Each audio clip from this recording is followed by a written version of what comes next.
Some deaths are tragic, some are heroic, but others are just downright baffling. History is filled with stories of people whose final moments were so absurd, so avoidable, that they leave us shaking our heads in disbelief.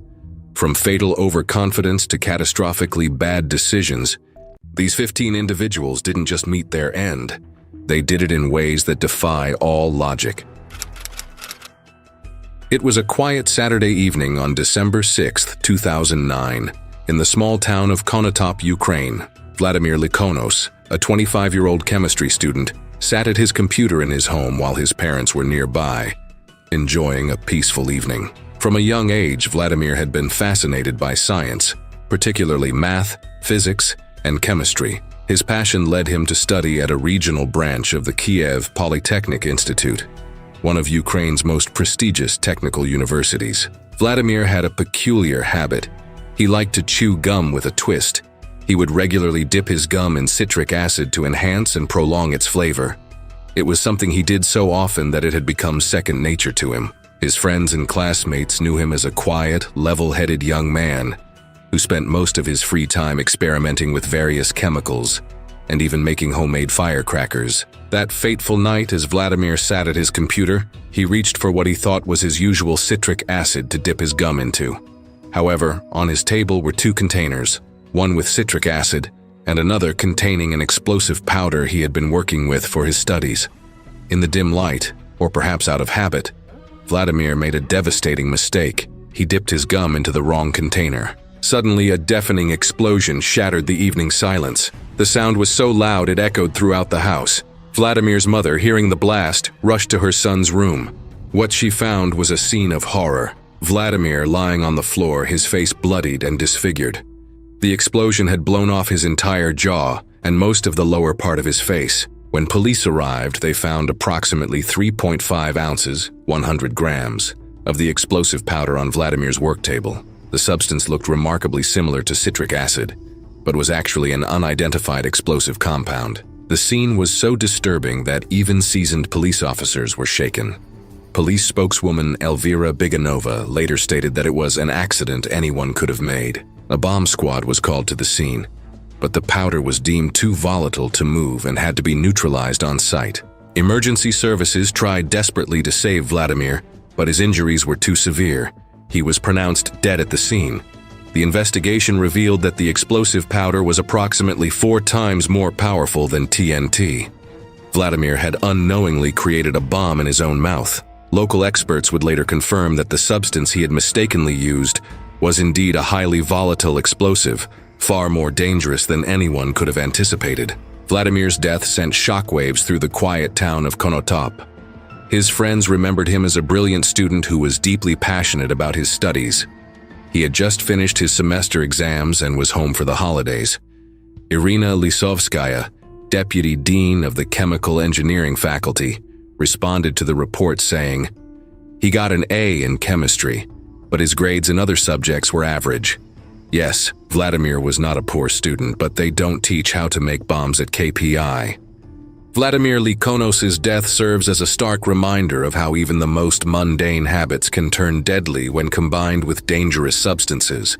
His story, while shocking, highlights the importance of proper chemical safety and the devastating consequences that can occur from a single moment of confusion. Today, he rests in the Alexandrova Cemetery in Sumy, Ukraine, his grave marked by a single photograph, a reminder of a young man whose promising life was cut tragically short by one fatal mistake.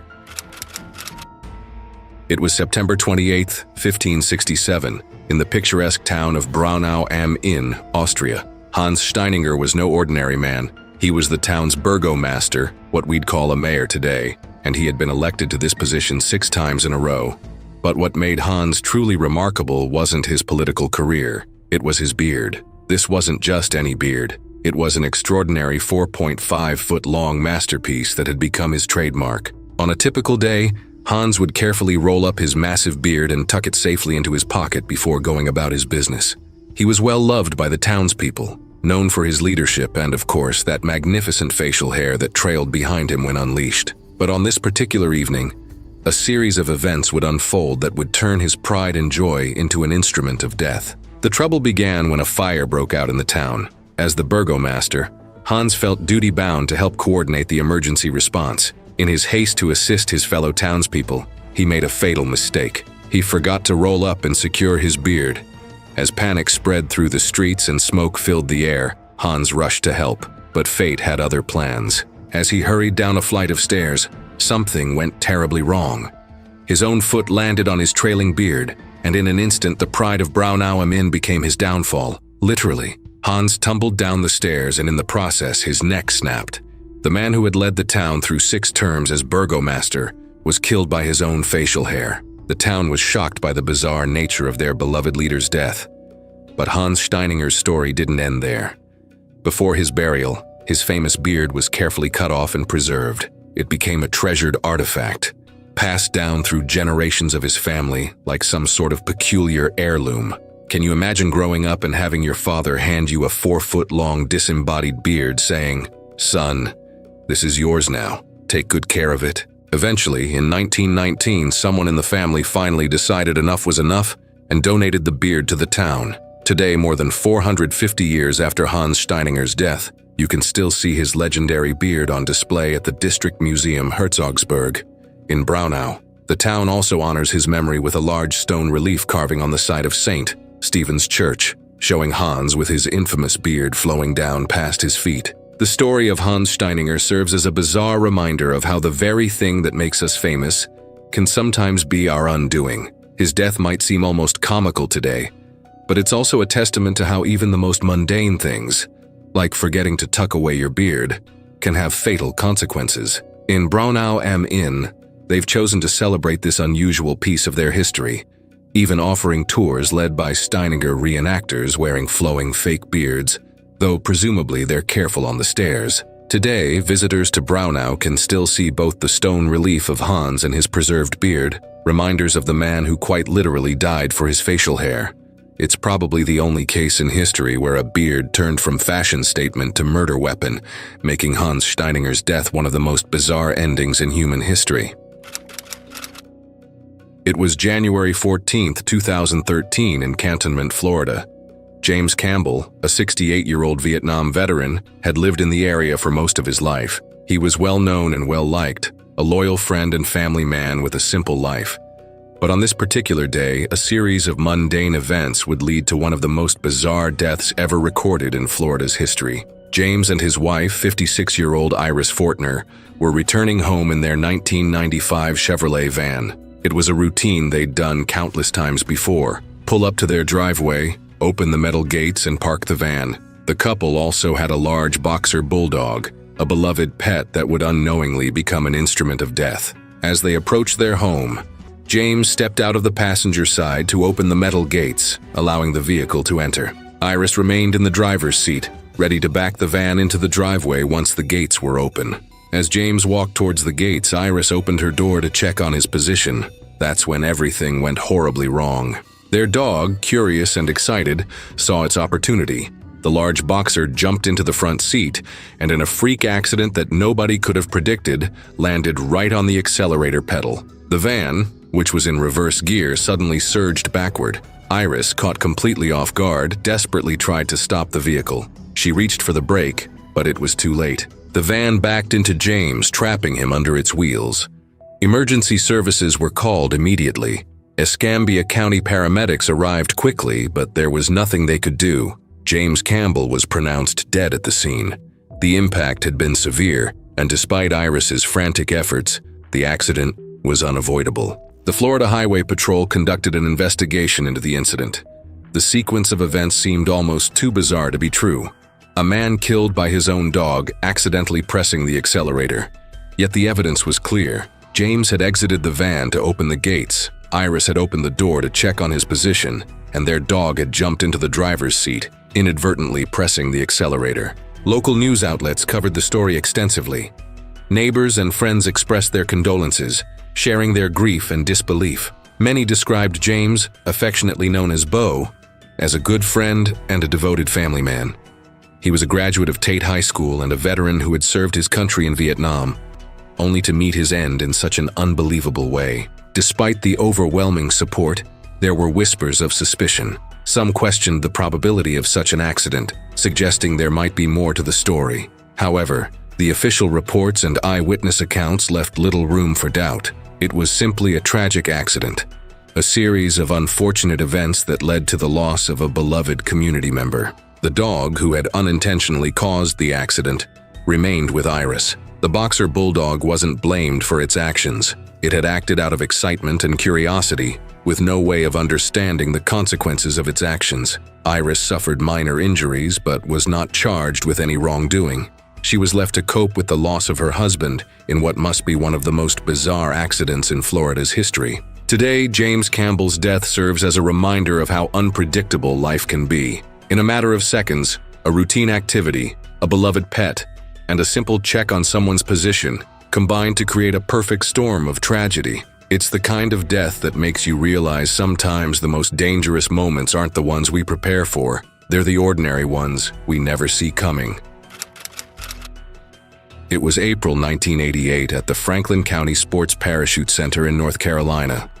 Ivan Lester Maguire, a 35-year-old expert skydiver with over 800 successful jumps under his belt, was gearing up for what should have been another routine day of filming student jumpers. As a skilled parachutist and videographer, he'd done this countless times before, carrying his camera equipment to capture the thrilling moments of first-time skydivers. His reputation in the skydiving community was stellar. He was known for his attention to detail and his passion for capturing the perfect shot of newcomers experiencing their first taste of freefall. On this particular day, Maguire was preparing to film a student and an instructor from the center. He was tired from previous jumps but determined to get the perfect shot. As he boarded the plane with his video equipment, something was terribly wrong, something that wouldn't become apparent until it was far too late. The plane climbed to an altitude of 10,500 feet. Maguire, focused on getting his camera equipment ready, went through his usual pre-jump routine. The student and instructor were ready, and when the moment came, they all jumped from the aircraft. The cool air rushed past them as they began their free fall, with Maguire filming the entire descent. But as they approached the moment when parachutes should be deployed, something horrifying dawned on Maguire. The camera attached to his helmet captured what would become his final moments. In a chilling revelation, he reached for his ripcord only to realize there was nothing there. In his focus on the filming equipment, he had forgotten to put on his parachute. The voice-activated camera recorded his last desperate moments. Investigators who later reviewed the footage reported hearing what sounded like, "Oh no," just after Maguire's left hand came into view, frantically searching for a parachute that wasn't there.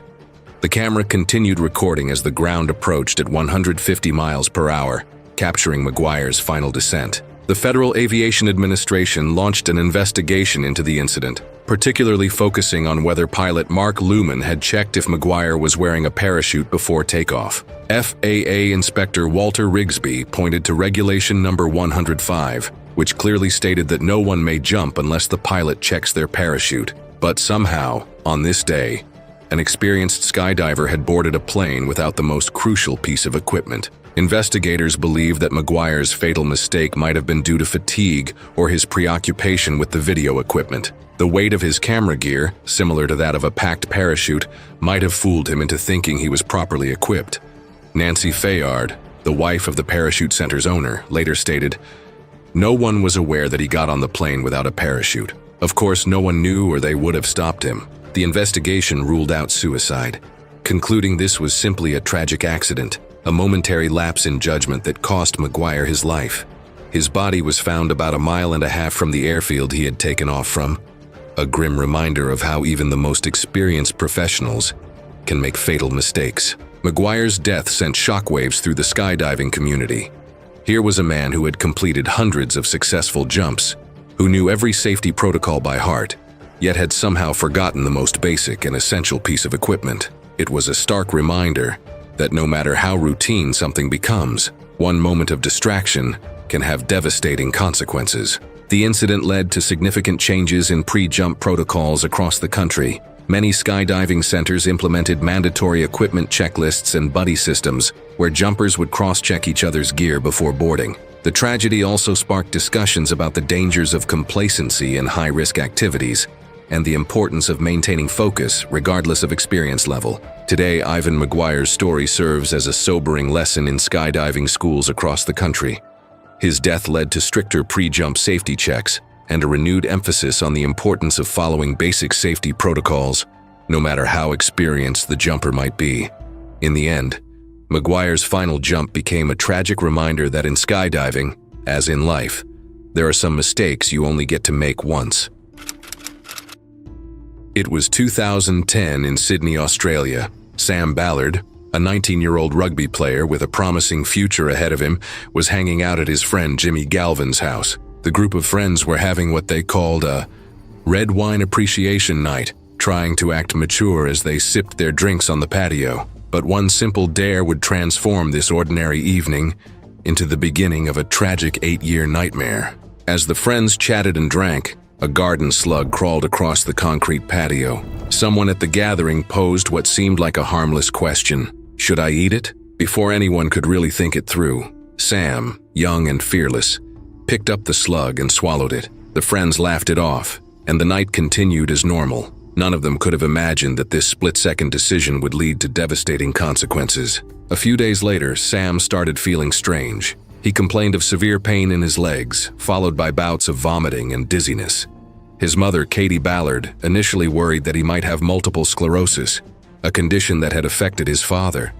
But when Sam mentioned eating the slug, she dismissed it, saying, "No one gets sick from that." She couldn't have been more wrong. The truth was far worse than anyone could have anticipated. The slug Sam had eaten was carrying rat lungworm, a parasitic worm that typically lives in rodents, but can infect slugs and snails when they eat rat droppings. When humans become infected, the parasite can cause a severe form of meningitis called eosinophilic meningoencephalitis. In Sam's case, the infection was catastrophic. The parasites had made their way to Sam's brain and spinal cord, triggering a devastating inflammatory response. His condition deteriorated rapidly, and he fell into a coma that would last for 420 days. More than a year of his young life lost to darkness. When he finally woke up, the damage was severe and irreversible. The once athletic rugby player was now a quadriplegic, unable to eat without a feeding tube or move without intense effort. Sam required round-the-clock care 7 days a week. His mother, Katie, watched as her son, who she had always thought of as invincible, struggled with the most basic functions.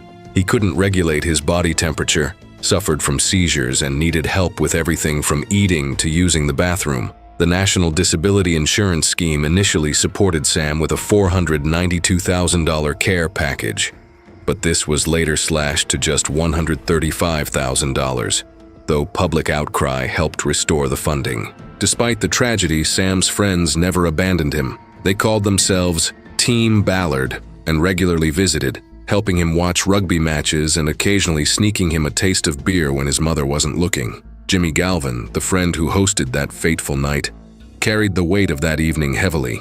He later apologized to Sam for not stopping him from eating the slug, and Sam's response was to burst into tears, showing he was still very much present mentally despite his physical limitations. For 8 years, Sam fought against the devastating effects of that one impulsive decision. His mother, Katie, remained by his side, later sharing on Facebook how the incident had changed his life forever, changed my life forever. The impact is huge. On November 2nd, 2018, at the age of 28, Sam finally succumbed to complications from his condition. His last words to his mother were, "I love you." Sam died at Hornsby Hospital, not far from where he grew up, surrounded by 20 of his closest friends and family members. His friend Jimmy later said the room was full of love during Sam's final moments. The young man who had once been full of life and promise had spent his final 8 years as a cautionary tale about how a seemingly harmless dare can have devastating consequences. Today, Sam Ballard's story serves as a sobering reminder of how a single moment of thoughtless bravado can change everything. While most people who contract the parasite recover without incident, Sam's case shows how devastating the consequences can be when things go wrong.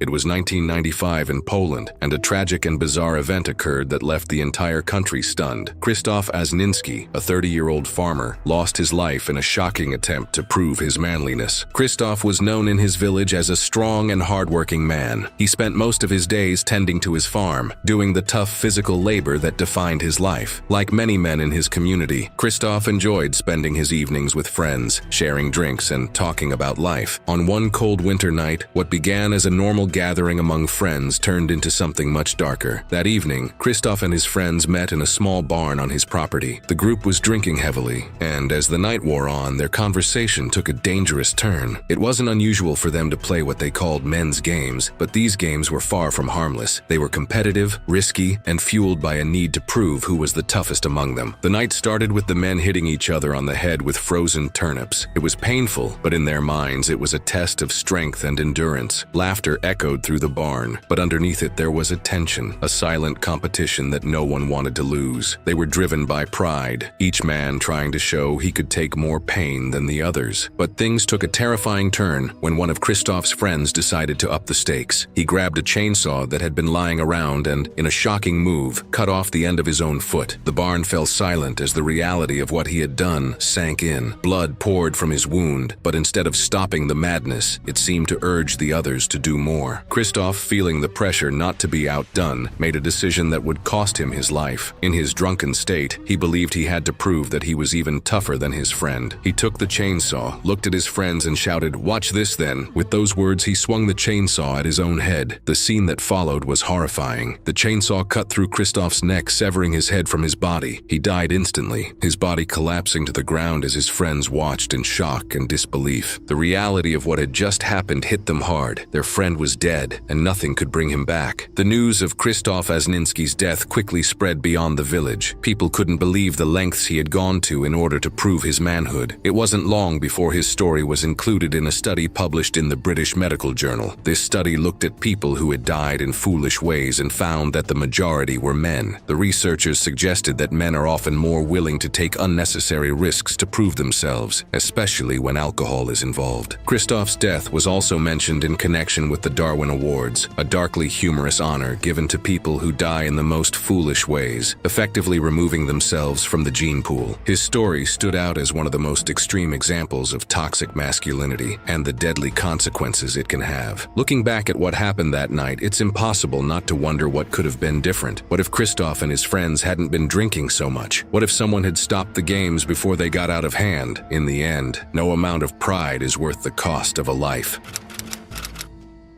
It was August 2014. A chef named Pong Fon, who worked in Guangdong province in China, tragically died in an unusual way. Pong was preparing a dish that included the meat of an Indo-Chinese spitting cobra, a snake known for its deadly venom. This dish is considered a delicacy in some parts of Asia. That day, Pong had already severed the snake's head and was busy preparing the rest of its body to cook a soup. The snake's head was set aside as Pong focused on his work. About 20 minutes later, Pong went to throw the snake's head into the trash, thinking it was no longer dangerous. But to his shock, the severed head suddenly bit his hand, injecting him with venom. The venom of the Indo-Chinese spitting cobra is extremely powerful. It contains neurotoxins that attack the nervous system, causing paralysis and eventually stopping the victim from breathing. In Pong's case, the venom started affecting him almost immediately. He had no time to react or get help before his respiratory system began to shut down. The diners in the restaurant were enjoying their meals, unaware of what was happening in the kitchen, but then they heard loud screams and a lot of noise coming from the back. Restaurant guest Lin's son, who was there celebrating his wife's birthday, later described the chaos. "We were eating when suddenly there was a lot of noise. We didn't know what was going on but could hear people screaming from the kitchen." Realizing something was terribly wrong, the restaurant staff called for a doctor. Unfortunately, by the time medical help arrived, it was too late. Pong Fon had already died from the venom. The speed at which the venom worked left little time for anyone to save him, and without anti-venom, there was nothing that could be done. A police spokesman described the event as a highly unusual case, explaining that once the venom took hold, there was no chance of saving Peng's life. Only the anti-venom could have helped, but it wasn't given in time. It was just a tragic accident. Experts later explained how this could happen. Yang Hongchang, a snake expert with 40 years of experience, said that reptiles, including snakes, can still move for a short time after their body parts are removed, or even after they are decapitated. When a snake's head is cut off, it's technically dead because it's basic body functions stop, but reflexes can still happen, he said. This means that even after being killed, the snake's head can still bite and inject venom, which is exactly what happened to Pong. The Indo-Chinese spitting cobra, the type of snake Pong was handling, is especially dangerous because of its venomous bite and its ability to spit venom with great accuracy. This snake's venom can cause severe damage and even death, as seen in Pong's case. Despite being decapitated, the snake's reflexes allowed it to bite and kill Pong, showing just how dangerous these creatures can be even after death. In some parts of Asia, snake meat is believed to have health benefits, and it is often used in traditional medicine. In Guangdong province, where Pong worked, snake meat has been eaten for centuries and is considered a delicacy. It is believed to cure various ailments and strengthen the body. This belief, however, doesn't eliminate the very real dangers involved in preparing and consuming such dangerous animals. The restaurant where Pong worked was left in shock after his death. The diners who were there that day will likely never forget the tragedy that unfolded in the kitchen. What began as an ordinary meal ended with the sudden loss of a life.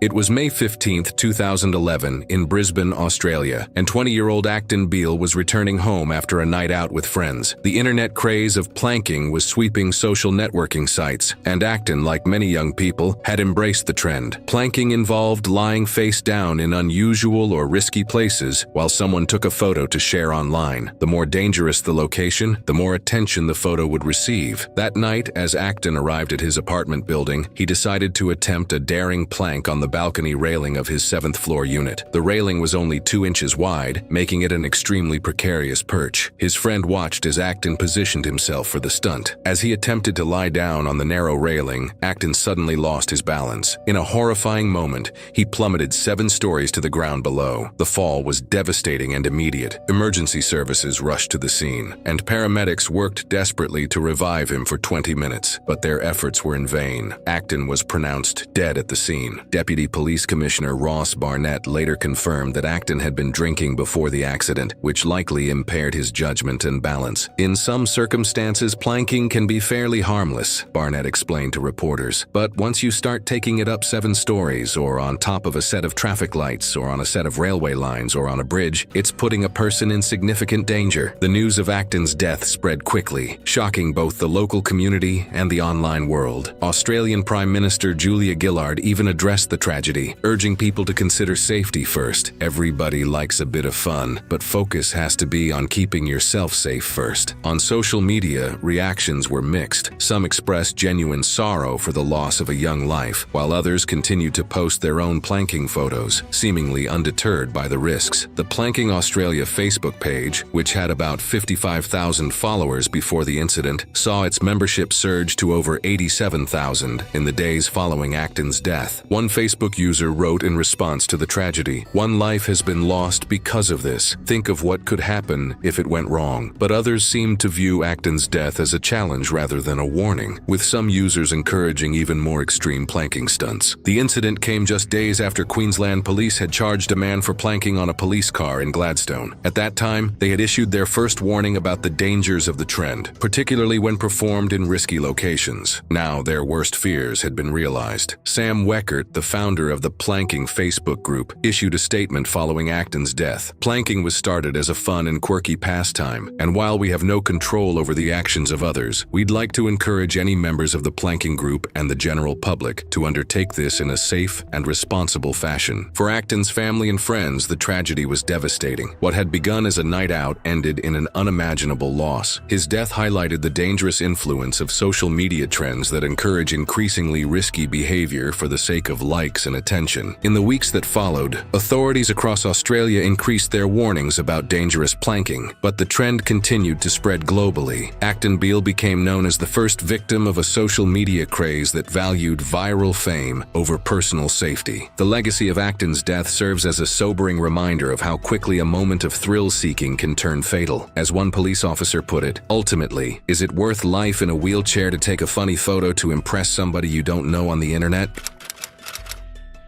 It was October 31st, 2024. Diwali night brought light and laughter to Bengaluru, India. Amidst the celebrations, however, one group of friends witnessed a tragic turn of events, an example of the dangers that could arise from reckless decisions. In the middle of the festivities was 32-year-old Shabarish, a construction worker known for his friendly nature. After a long day at work, he eagerly joined his friends to celebrate. Shabarish, who led a modest life, valued his time with loved ones. That night, encouraged by the energy of the festival and a few drinks, his friends presented him with a daring challenge. They offered him a new auto rickshaw if he would sit on a box of lit fireworks and let them explode beneath him. For Shabarish, who owned very little, this was a tempting offer. At around 9:30 in the evening, Shabarish accepted the dare, likely not fully aware of the risks. CCTV footage captured the event as the fireworks went off beneath him, leading to a powerful explosion that knocked him to the ground. His friends, stunned by what had happened, rushed him to Victoria Hospital, hoping he could recover. However, his injuries were severe, with extensive burns across his lower body. Shabarish fought for his life in the hospital over the next couple of days. His mother, Vijaya, first heard about the incident through one of Shabarish's friends, who vaguely mentioned he'd been hurt while handling fireworks. At the time, she had no idea about the real cause of his injuries as she watched her son suffer. On November 2nd, Shabarish succumbed to his injuries. The severe burns had taken an irreversible toll. As his family made arrangements for his funeral, they finally learned the truth of what had happened. CCTV footage revealed the role his friends played in pushing him toward the dare, and Vijaya was devastated to learn they had misled her initially, making her believe it was an accidental injury. Authorities quickly put together the details of the night. Deputy Commissioner of Police Lokesh Jagalasar reported that 6 friends who had encouraged Shabarish to perform the dangerous stunt were arrested and charged with culpable homicide. The tragic events resulted from a mix of alcohol, poor judgment, and peer pressure. What began as a daring challenge with the promise of an auto rickshaw ended in a tragic loss, deeply impacting Shabarish's family. The incident was captured on a CCTV camera installed at one of the buildings. Vijaya told a local newspaper, "I was shocked to see the footage and realized that the youths had lied to me." According to Vijaya, Shabarish had gone to work as a construction worker and returned home for the Diwali celebration. "I wish he had stayed away for a few more days," lamented the mother. "At least he would have still been alive." Shabarish's story is one among many, as accidents involving fireworks frequently spike during Diwali in India. Although the season brings joy for many, it often leads to unfortunate incidents, sometimes with fatal outcomes. Shabarish's family now faces the painful aftermath of his loss. Vijaya initially trusted the young men who were with her son that night, believing their story about an accidental injury. Now she wishes her son had avoided the Diwali festivities altogether. This tragic dare turned a night of celebration into a heartbreaking event, showing how easily festivities can spiral into disaster when poor decisions are made under the influence of alcohol. For Shabarish, the promise of a new auto rickshaw and the possibility of a better life clouded his judgment, leading him to a fatal choice.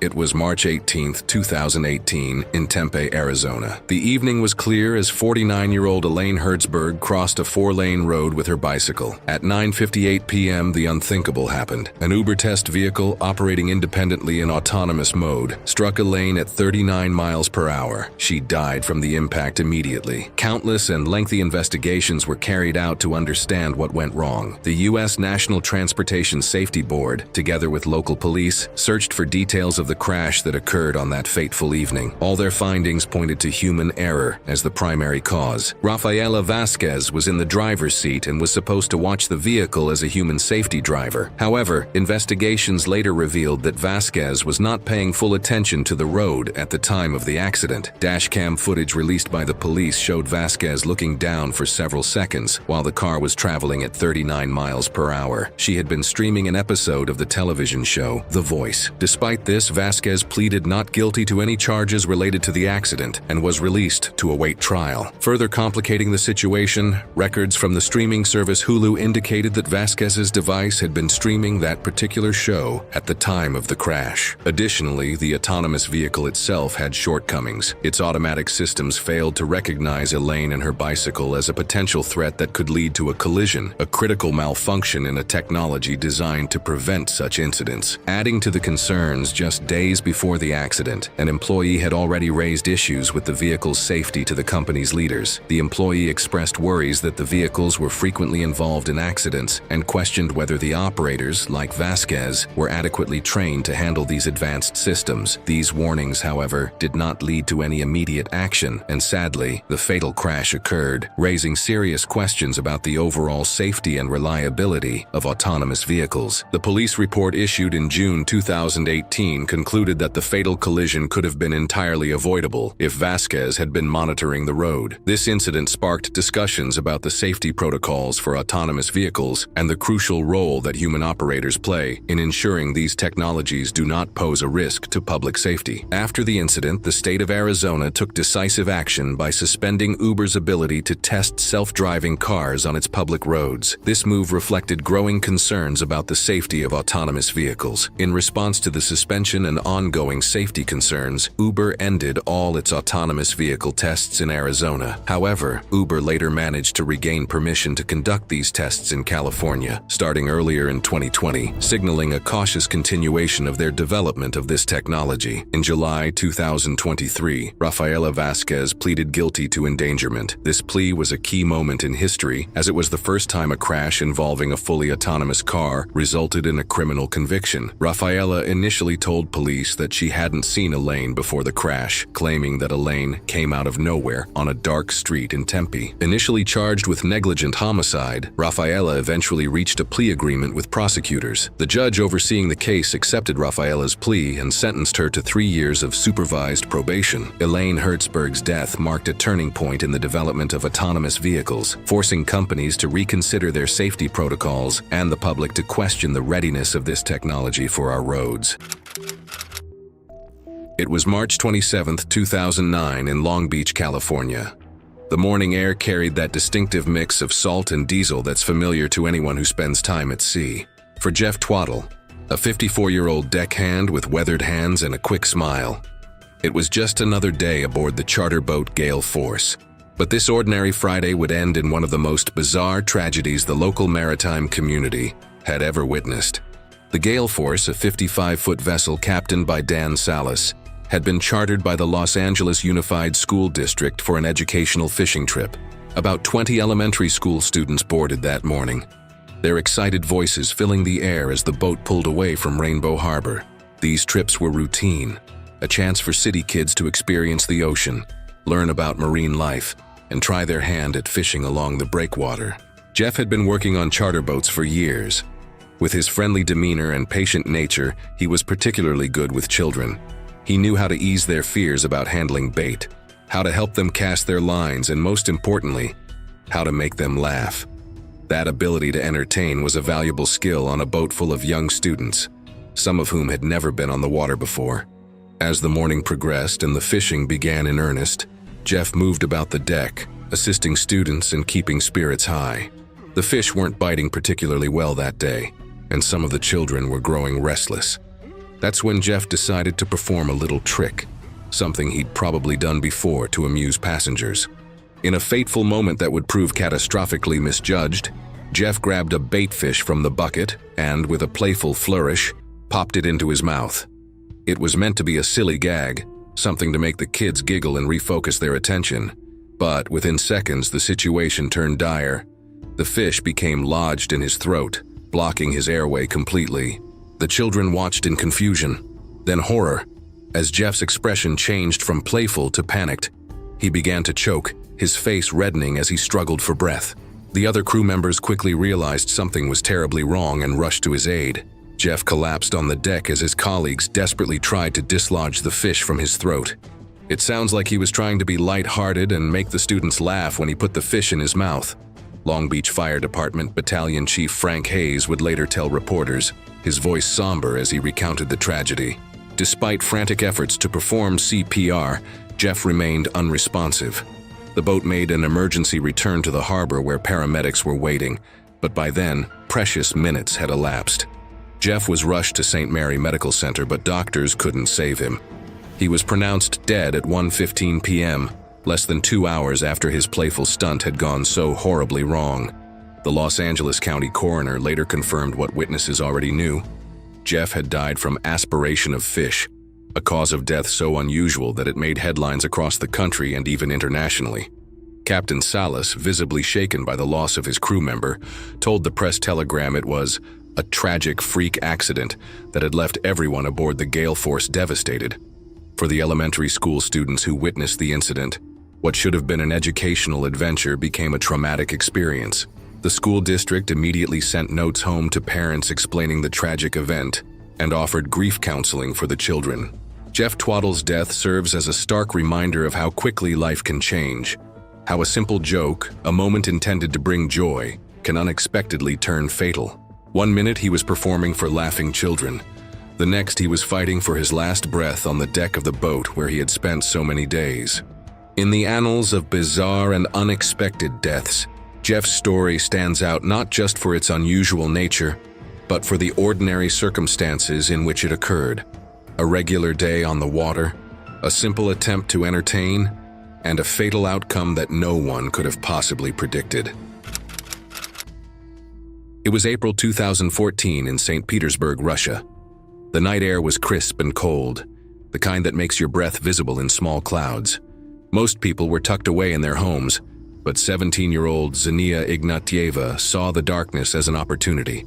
An amateur photographer with dreams bigger than her experience, Zhenya had recently purchased a new camera with money from her summer job.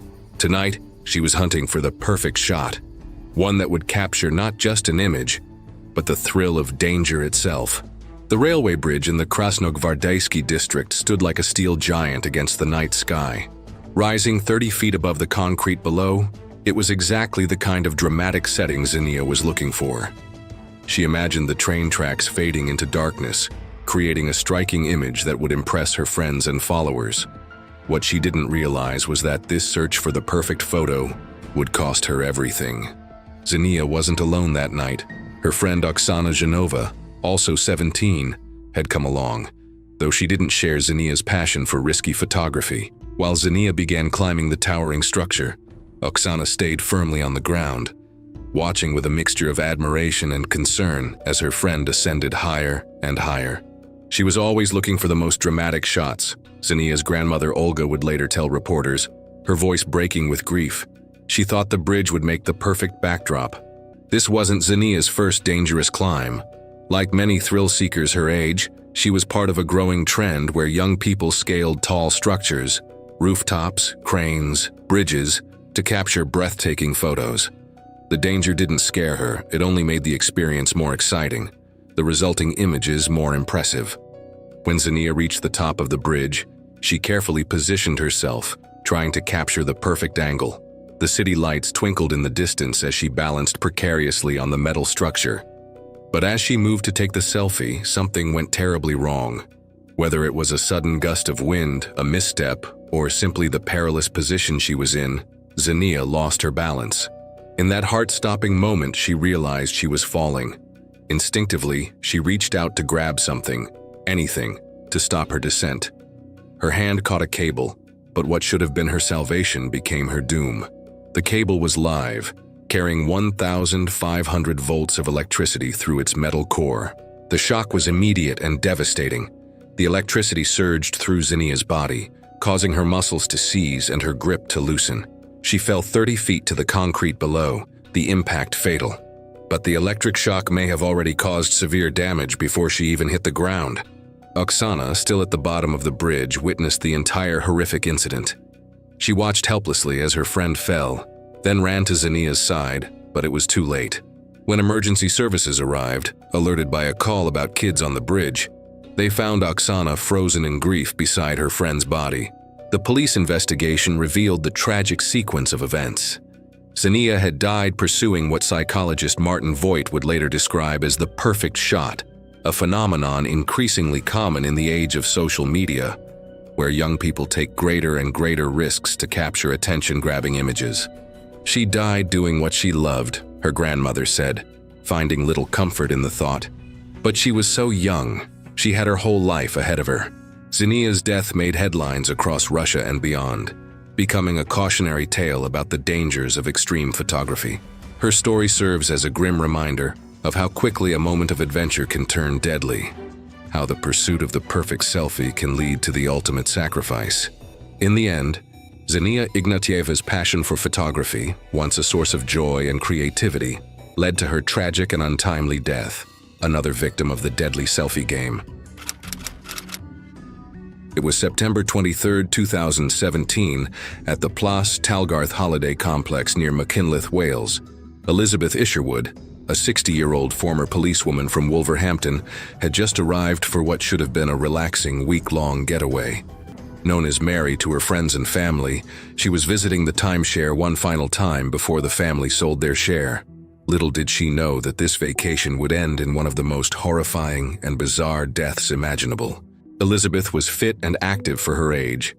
She played golf regularly, cared for her grandchildren, and worked part-time as a carer.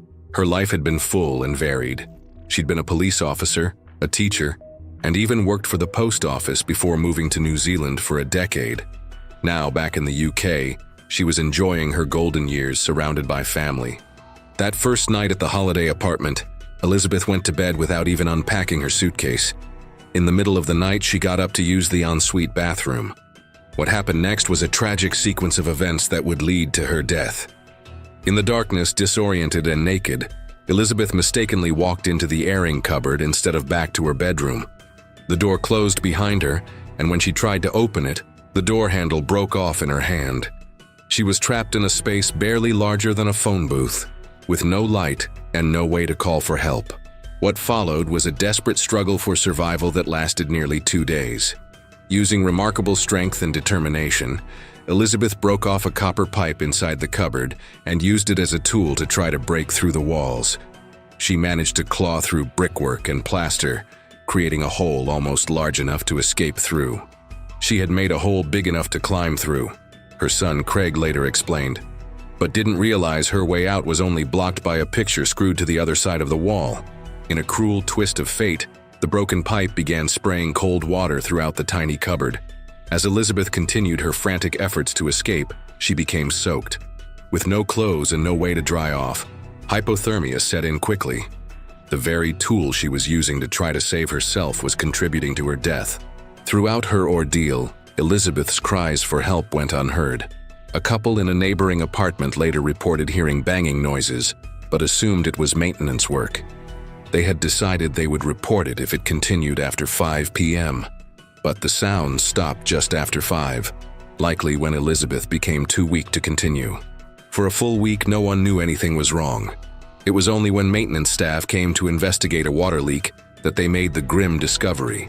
They found Elizabeth's body in the airing cupboard, her clothes and suitcase still untouched in the bedroom. The coroner ruled her death as misadventure, concluding she died of hypothermia after becoming trapped. Her son Craig was devastated, describing his mother as fit and healthy with years of a very happy life ahead of her. The tragedy prompted Craig to sue McDonald Resorts, the owners of the holiday complex, alleging negligence in maintaining the door handle. "This should never have happened," he said. "I just want the company to admit they made a mistake and make sure this cannot happen to anyone else."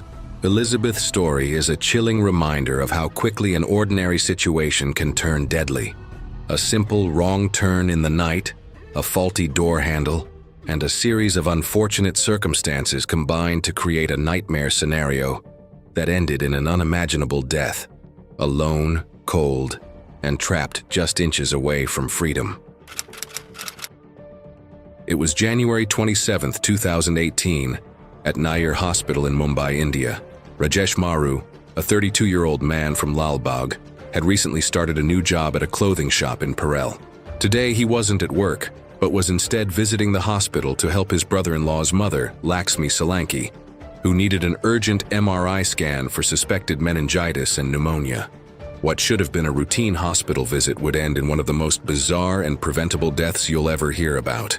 Rajesh was wheeling Laxmi on a stretcher with his brother-in-law Harish when they reached the MRI section.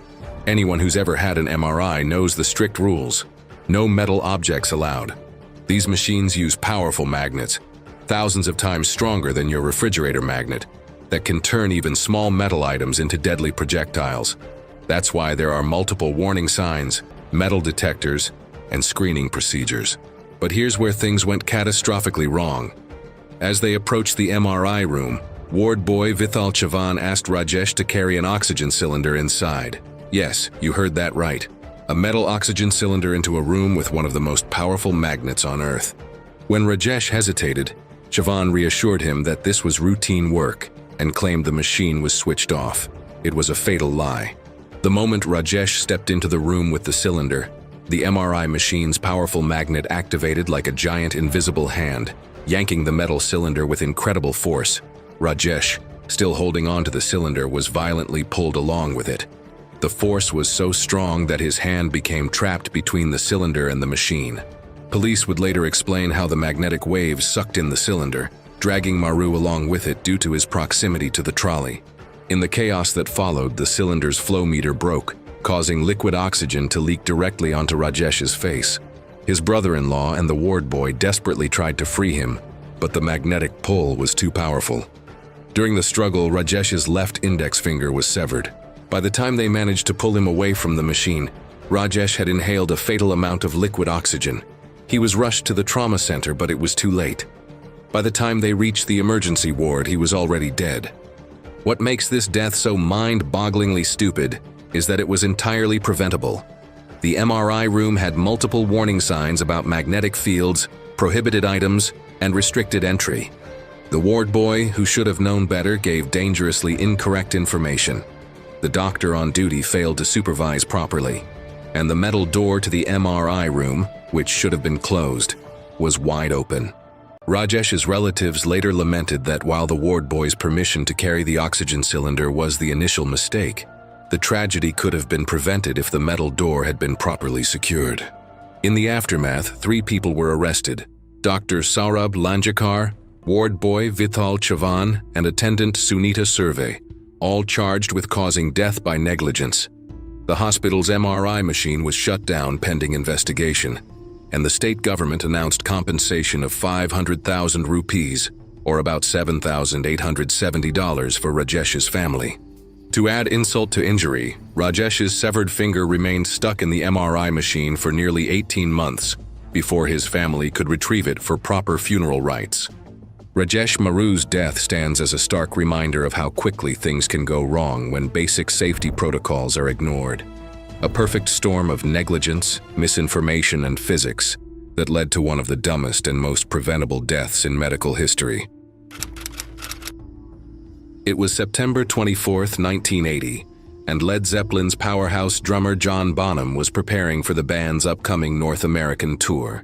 At 32 years old, Bonzo was already a legend, known for his thunderous drumming that gave Led Zeppelin its distinctive sound. But on this day, his notorious appetite for alcohol would lead to one of rock music's most tragic and preventable deaths. The morning started with Bonham being picked up by Led Zeppelin's assistant Rex King. During a breakfast stop, Bonham knocked back 4 quadruple vodka screwdrivers. That's 16 shots of vodka before most people have even started their day. For context, health experts recommend no more than 1 shot per hour with water in between, but Bonham wasn't known for moderation. The band was rehearsing at guitarist Jimmy Page's house in Windsor, England. As the day progressed, Bonham continued drinking heavily, consuming vodka straight from the bottle. By the time rehearsals ended that evening, he had reportedly consumed around 40 shots, nearly 1.5 liters of 40% ABV vodka in just 12 hours. Bonham's drinking was no secret. Despite his image as a wild man of rock, those close to him knew he struggled with alcohol dependency. He had recently kicked a heroin habit but had replaced it with even heavier drinking. The pressure of touring had always been difficult for him. He hated flying, suffered from panic attacks before shows, and missed his family terribly when on the road. That morning, while riding to rehearsal with Robert Plant, Bonham had confided, "I've had it with playing drums. Everybody plays better than me." It was a surprising admission from a man widely regarded as one of the greatest drummers in rock history. By the end of rehearsals, Bonham was severely intoxicated. He passed out on a sofa and was carried to a bedroom by an assistant who carefully laid him on his side and propped him up with pillows, a precaution that tragically proved insufficient. The next morning, Led Zeppelin's road manager Benji Lefebvre and bassist John Paul Jones went to check on Bonham. They found him unresponsive and immediately knew something was terribly wrong. Despite their efforts to revive him, Bonham was gone.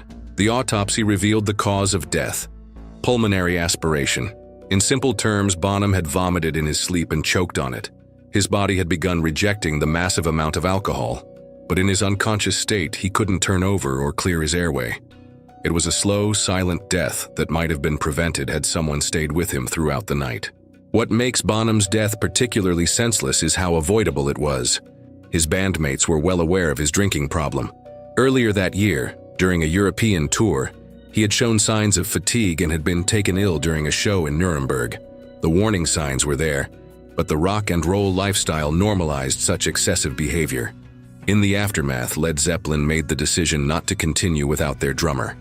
On December 4, 1980, they announced their disbandment, stating that they couldn't go on without Bonham. His death effectively ended one of rock's greatest bands at the height of their powers. John Bonham's legacy as a drummer remains unparalleled. His thunderous beats on tracks like When the Levee Breaks and Kashmir continue to influence drummers today. But his death serves as a stark reminder of alcohol's dangers and the rock culture that often glorifies excess. In the end, the man who once told Robert Plant he was the greatest drummer in the world died not from some dramatic rock and roll incident, but from the simple, stupid act of drinking far too much and being left alone to sleep it off. A dumb, tragic end for a legendary musician. Thanks for watching. These stories show that even everyday moments can spiral into the unthinkable.